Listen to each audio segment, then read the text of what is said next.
Welcome back to History of VR in the 1900s to the pre-2000s. My name is Brady Bame, and I'm glad you are back with me to break out technology in the classroom. Welcome to the high school level of immersive media communications. Here we are together once again for our second lesson in Unit 1. Thank you. We're going to return to our journey as we do, looking at great pieces of artwork.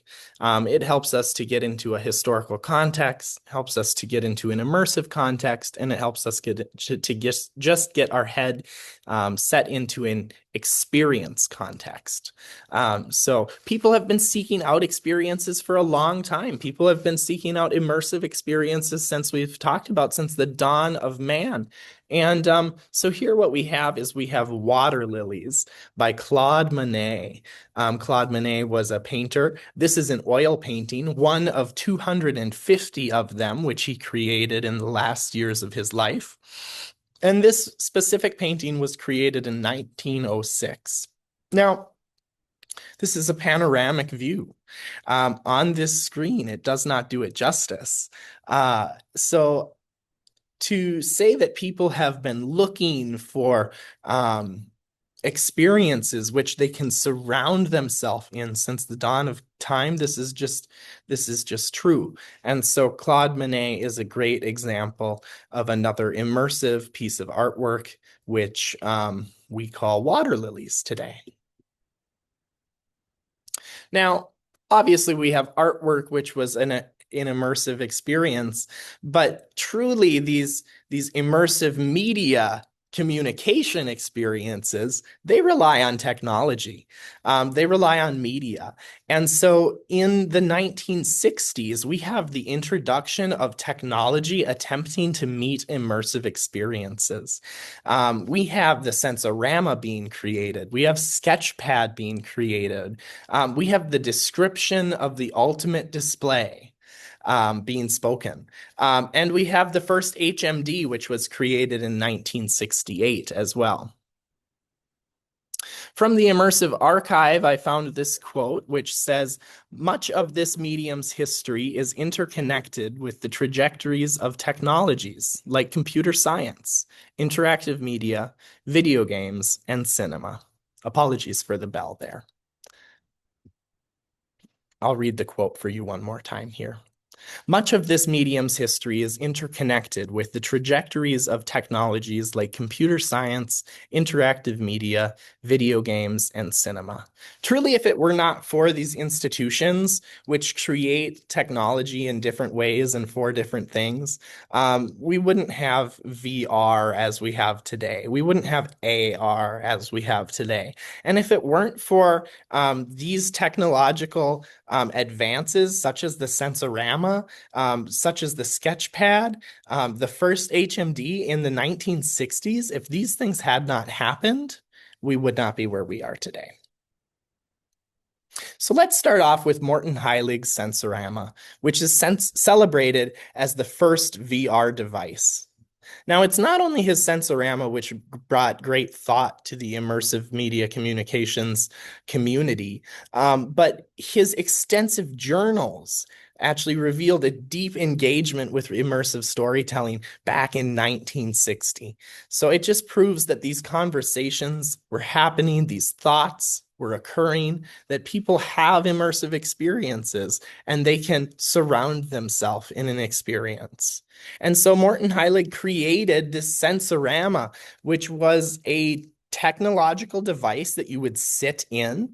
And it had, as you see on the top of the picture here, it has stereo, it has sound, vibrations, aromas you can smell in the Sensorama. And wind too. You can feel the wind going past you as you ride a motorcycle or whatever it is that the Sensorama is trying to show you. And so this was really the first VR experience, technologically speaking, where someone could immerse themselves. But then after that, quite shortly after that, in 1963, Dr. Ivan Sutherland created Sketchpad. which was a computer program which used XY vector display and a tracked light pen for computer-aided drawing. So people could create graphics of their own. And this was arguably the very first interactive graphical user interface connected to a computer. So this is huge, to be connected to a computer, to be connected to that technology. Once again, someone can create an experience in an immersive way. 2 years later, Sutherland described the ultimate display.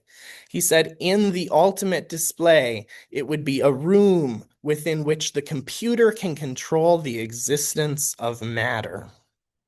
I think about my classroom that I'm sitting in right now. If the desk that I was on could materialize and immaterialize before our eyes with the click of a button by a computer, if the table was there, we could use it as a table, putting things on the table. He goes on to say a chair displayed in such a room would be good enough to sit in. Handcuffs displayed in such a room would be confining, and a bullet displayed in such a room would be fatal. So he's really just taking this idea of an immersive experience and taking it to the pinnacle, taking it to the epitome of what technology could be like.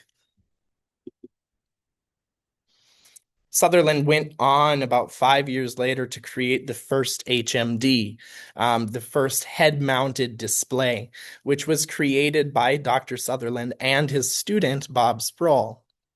Now, Ivan Sutherland's head-mounted display had a suspending counterbalanced arm which hung from the ceiling, and it used ultrasonic transducers to track head movement. This HMD generated binocular imagery by rendering for positioning and orientation of the head. So you could move your head and look at the image that you see, at the image that you were looking at. And also, the various parts of this three-dimensional display system are pictured in the picture on the right that you see. You can see the suspended arm that this HMD sits on. You can see that it is a large piece of hardware. And this is why sometimes it had been jokingly referred to as the Sword of Damocles. However, it is not very academic to use that phrasing, Sword of Damocles, and it is more as a joke, according to my research, that it is called the Sword of Damocles. So I have two quotes for you, one from the Immersive Archive and another one on the brief chronology of virtual reality. My quotes are as such. At a time when computers had limited use, Sutherland's work emphasized interactive computing, which became fundamental in the development of computer graphics and immersive systems. So this idea that Sutherland really set the foundation for immersive work to be done. And then also we shall see that all the basic elements of VR had existed since 1980, but it took high performance computers with their powerful image rendering capabilities to make it work. As we go into the turn of the last century to the 2000s, early 2000s, it was our engineers, our architects and designers, all who needed to operate at a graphics workstation. So they created this technology in a new way. They took it into their institutions and they ran with it, which eventually enabled interactions with 3D virtual objects like we have today. And it was immediately forced into other industries such as design, visualization, gaming, and yes, education. This also enabled VR headsets, mobile HMDs that we put on today, and AR glasses, as well as other wearable technology and the modern HMD. These are my works cited. Feel free to take a look at the lesson plans today to see what is further for your studies. And I thank you for being with me today. Have a great day.